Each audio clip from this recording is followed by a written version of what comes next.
I have a statement from our department. The palace affirms that President Ferdinand Marcos Jr. has made the difficult but necessary decision to relieve PNP Chief Police General Nicolas Torre III of his duties. The President believes that his national security apparatus must always work within the framework of the law.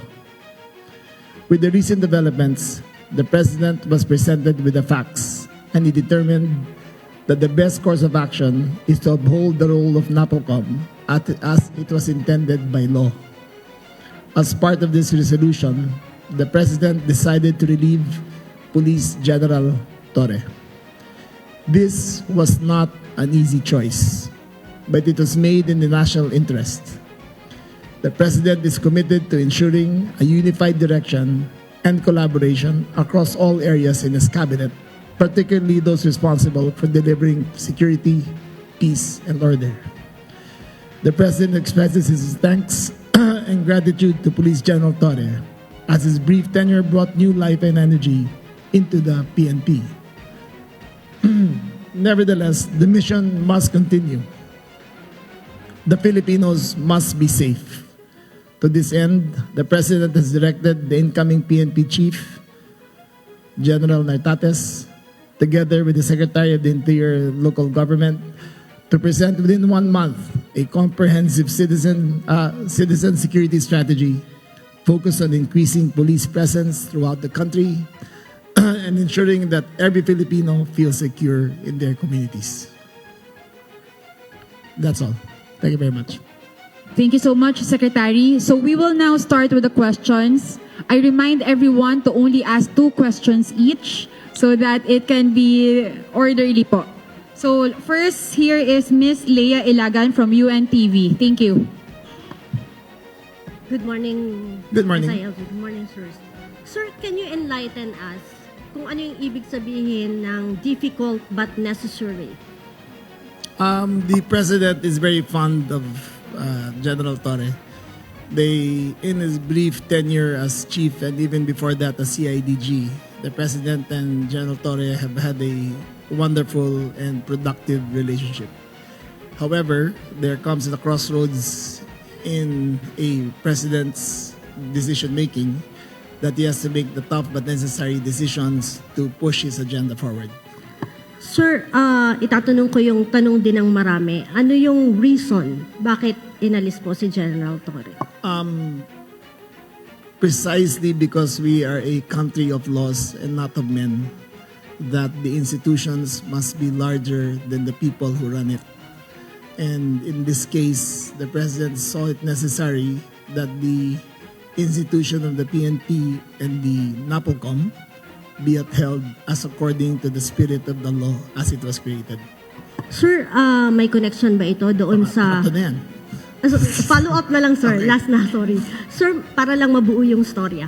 Sir, may connection ba ito doon sa nakaraang resolution ng NAPOLCOM na hindi po nasunod, parang hindi naglabas o hindi na sunod ni General Torre? Yung NAPOLCOM resolution ng mga reshuffle ng mga opisyal? That, among other things, is part of the consideration of the President. Okay.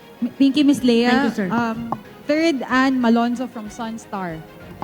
Sir, good morning. Sir, Yes. so my first question, saan na po ngayon ang i-assign si General Torre and what will happen, sir? Kasi nasa kanya yung 4-star.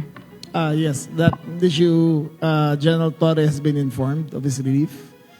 He has the option of retiring or staying, but the question of the 4-star will be with the NAPOCOM to take up, but that is a collateral issue only to that who will be running the PNP, which will be formally, as of today, General Nartates.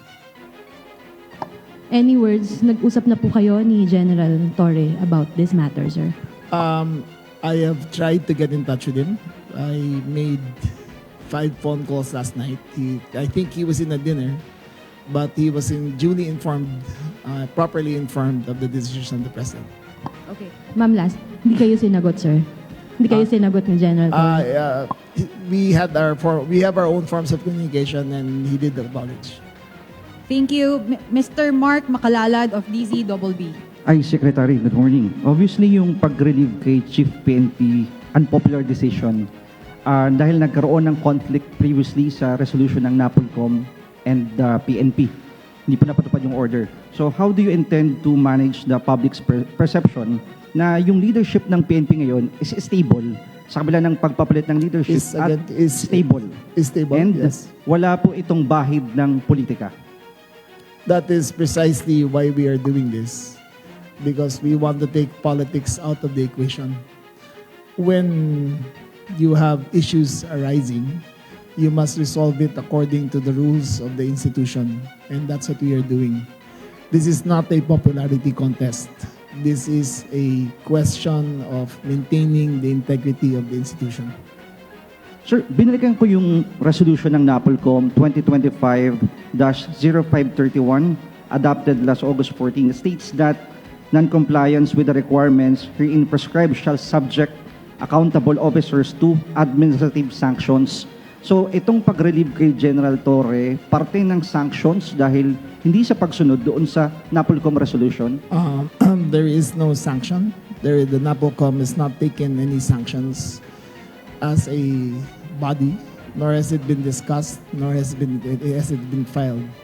This is a personal decision of the President, and he has, after careful perusal of the facts, the order came from the office of the President and not the NAPOLCOM. Okay.